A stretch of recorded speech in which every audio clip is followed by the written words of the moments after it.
السلام علیکم ورحمۃ اللہ وبرکاتہ نحمدہ و نصلی علی رسولہ الکریم اما بعد فاعوذ باللہ من الشیطان الرجیم بسم اللہ الرحمن الرحیم۔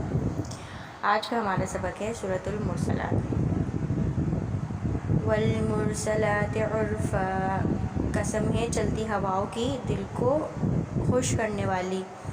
مطلب کیا ہے؟ قسم ان ہواؤں کی جو نفع پہنچانے کے لیے بھیجی جاتی ہیں، پھر ان ہواؤں کو جو سختی سے چلتی ہیں، اور ان ہواؤں کی جو بادلوں کو اٹھا کر پھیلاتی ہیں جس کے بعد بارش ہونے لگتی ہے، پھر ان ہواؤں کی جو بادلوں کو متفرق کر دیتی ہیں جیسا بارش کے بعد ہوتا ہے، پھر ان ہواؤں کی جو دل میں اللہ کی یاد یعنی توبہ کا یا ڈرانے کا القاء کرتی ہیں، یعنی یہ ہوائیں مذکورہ حق تعالیٰ کی قدرت کاملہ پر دلالت کی وجہ سے خالق کائنات کی طرف متوجہ ہو جانے کا سبب ہو جاتی ہیں، اور وہ توجہ دو طور سے ہوتی ہے، ایک خوف سے جبکہ ان ہواؤں سے آثار خوف کے نمایاں ہوں، اور دوسرا توبہ و معذرت سے، اور یہ خوف و رجا کی دونوں صورت میں ہو سکتا ہے۔ مراد قیامت ہے، اور یہ سب قسم قیامت کے نہایت مناسب ہے، کیونکہ نفخہ اولیٰ کے بعد تمام عالم کی فنا کا واقعہ تیز آندھیوں کے مشابہ ہے، اور نفخہ ثانیہ کے بعد کے واقعات مردوں کا زندہ ہونا وغیرہ مشابہ واقعات ہوائے نافع کے ہیں، جس سے بارش اور بارش سے حیات بناتی ابھرتی ہے۔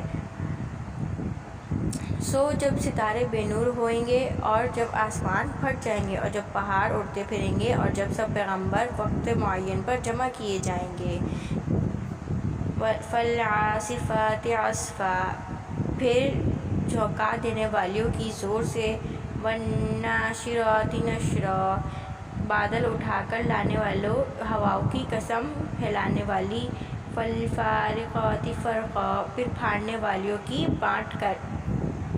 فالملقیات ذکرا، پھر فرشتوں کی جو اتار کر لائیں وحی۔ عذرا او نذرا، اب دیکھیں اللہ تعالیٰ نے پہلے جو ہے ان چیزوں کی قسم کھا لی، اب آگے کیا فرما رہے ہیں؟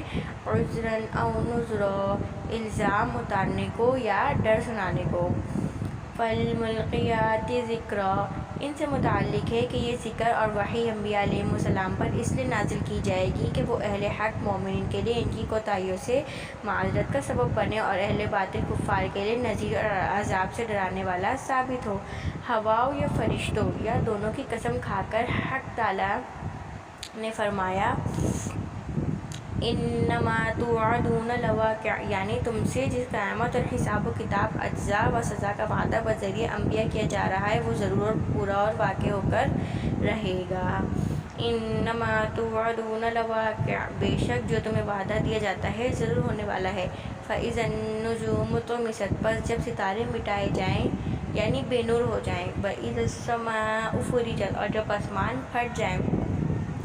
واذا الجبال نسفت، اور جب پہاڑ اڑتے پھریں۔ واذا الرسل اقتت، اور جب رسول وقت پر جمع کیے جائیں۔ لأی یوم اجلت، کس دن کے لیے ملتوی رکھا گیا ہے۔ لیوم الفصل، یعنی اس فیصلے کے دن کے واسطے۔ وما ادراک ما یوم الفصل، اور تمہیں کیا معلوم کہ فیصلے کا دن کیا ہے۔ ویل یومئذ للمکذبین، خرابی ہے اس دن جھٹلانے والوں کے لیے۔ الم نہلک الاولین، کیا نہیں ہم نے ہلاک کیا پہلے لوگوں کو۔ ثم نتبعہم الآخرین، پھر ہم ان کے پیچھے چلاتے ہیں پچھلوں کو۔ کذالک نفعل بالمجرمین، اسی طرح ہم کرتے ہیں مجرموں کے ساتھ۔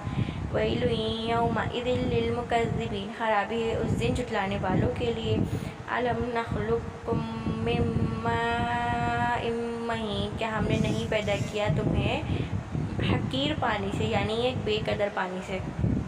فجعلناہ فی قرار مکین، پھر رکھا ہم نے اسے ایک محفوظ جگہ۔ الی قدر معلوم، وقت معین تک یعنی ایک مقررہ وعدے تک۔ فقدرنا فنعم القادرون، پھر ہم نے اندازہ کیا تو کیسا اچھا اندازہ کرنے والے ہیں۔ ویل یومئذ للمکذبین، خرابی ہے اس دن جھٹلانے والوں کے لیے۔ الم نجعل الارض کفاتا، کیا ہم نے نہیں بنایا زمین کو سمیٹنے والی۔ احیاء و امواتا، اب ان آیتوں سے کیا مراد ہے؟ یعنی ہم نے زمین کو کفایت بنایا ہے زندہ اور مردہ انسانوں کے لیے۔ کفت سے مشتق ہے، کفات کفت سے مشتق ہے جس کے معنی ملانے اور جمع کر لینے کے ہیں۔ کفات وہ چیز جو بہت سی چیزوں کو اپنے اندر جمع کرے۔ زمین کو حق تعالیٰ نے ایسا بنایا ہے کہ زندہ انسان اس کی پیٹھ پر سوار ہیں اور مردے سب اس کے پیٹ میں جمع ہیں۔ احیاء و امواتا، زندوں کو اور مردوں کو۔ وجعلنا فیہا رواسیا شامخات واسقیناکم ماء فراتا، اور ہم نے رکھے اس میں پہاڑ اونچے اونچے اور ہم نے پلایا تمہیں پانی میٹھا۔ ویل یومئذ للمکذبین، خرابی ہے اس دن جھٹلانے والوں کے لیے۔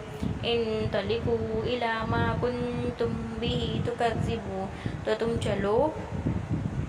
چل کر دیکھو جس کو تم جھٹلاتے تھے۔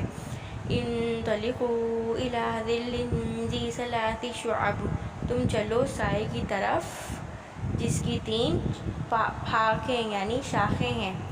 لا ظلیل ولا یغنی من اللہب، نہ گہرا سایہ اور نہ کچھ کام آئے تپش میں۔ انہا ترمی بشرر کالقصر، بے شک وہ پھینکتی ہے شعلے محل جیسے۔ یعنی کیا مطلب اسے؟ کأنہ جمالۃ صفر، ان دونوں آیتوں سے کیا مراد ہے؟ قصر کے معنی بڑا عالیشان محل اور جمالہ بمعنی جمل اونٹ کو کہا جاتا ہے، اور صفرا اصفر کی جمع ہے جس کے معنی زرد رنگ کے ہیں۔ مراد آیت کی یہ ہے کہ اس جہنم کی آگ سے اتنے بڑے بڑے شرارے اٹھیں گے جو ایک مستقل محل عالیشان کے برابر ہوں گے، پھر وہ متفرق ہو کر چھوٹے چھوٹے ٹکڑوں میں تقسیم ہوں گے۔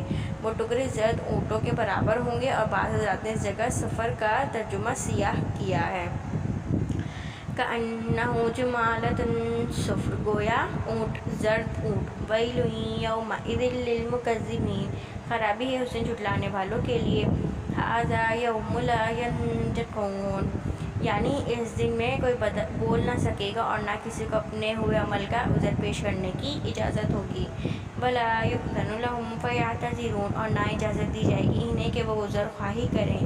ویل یومئذ للمکذبین، خرابی ہے اس دن جھٹلانے والوں کے لیے۔ ھذا یوم الفصل جمعناکم والاولین، یہ دن ہے فیصلے کا کہ ہم نے تمہیں جمع کیا اور پہلے لوگوں کو۔ فَإِن كَانَ لَكُمْ كَيْدٌ فَكِیدُونِ، پھر اگر تمہارے پاس کوئی داؤ ہے تو تم مجھ پر داؤ کر لو۔ وَيْلٌ يَوْمَئِذٍ لِّلْمُكَذِّبِينَ، خرابی ہے اس دن جھٹلانے والوں کے لیے۔ إِنَّ الْمُتَّقِينَ فِي ظِلَالٍ وَعُيُونٍ، بے شک پرہیزگار سایوں میں اور چشموں میں۔ وَفَوَاكِهَ مِمَّا يَشْتَهُونَ، اور میوے اس قسم کے جو کہ وہ چاہیں۔ کُلُوا وَاشْرَبُوا هَنِيئًا بِمَا كُنتُمْ تَعْمَلُونَ، تم کھاؤ اور تم پیو مزے سے اس کے بدلے جو تم کرتے تھے۔ إِنَّا كَذَلِكَ نَجْزِي الْمُحْسِنِينَ، بے شک ہم اسی طرح جزا دیتے ہیں نیکوکاروں کو۔ وَيْلٌ يَوْمَئِذٍ لِّلْمُكَذِّبِينَ، خرابی ہے اس دن جھٹلانے والوں کے لیے۔ کُلُوا وَتَمَتَّعُوا قَلِيلًا إِنَّکُم مُجْرِمُونَ، تم کھاؤ اور تم فائدہ اٹھا لو تھوڑا، بے شک تم مجرم ہو یعنی گناہ گار ہو۔ وَيْلٌ يَوْمَئِذٍ لِّلْمُكَذِّبِينَ، خرابی ہے اس دن جھٹلانے والوں کے لیے۔ وَإِذَا قِیلَ لَهُمُ ارْكَعُوا لَا يَرْكَعُونَ، اور جب کہا جائے ان سے تم رکوع کرو وہ رکوع نہیں کرتے۔ وَيْلٌ يَوْمَئِذٍ لِّلْمُكَذِّبِينَ، خرابی ہے اس دن جھٹلانے والوں کے لیے۔ فَبِأَيِّ حَدِیثٍ بَعْدَهُ یُؤْمِنُونَ، تو کون سی بات اس کے بعد کہ وہ ایمان لائیں۔ یعنی جب یہ لوگ قرآن جیسی عجیب و غریب بلیغ اور رحمتوں سے پرواضح دلائل کی کتاب پر ایمان نہ لائیں تو اس کے بعد اب کس بات پر ایمان لائیں گے۔ واللہ اعلم، وآخر دعوانا ان الحمد للہ رب العالمین۔ السلام علیکم ورحمۃ اللہ وبرکاتہ۔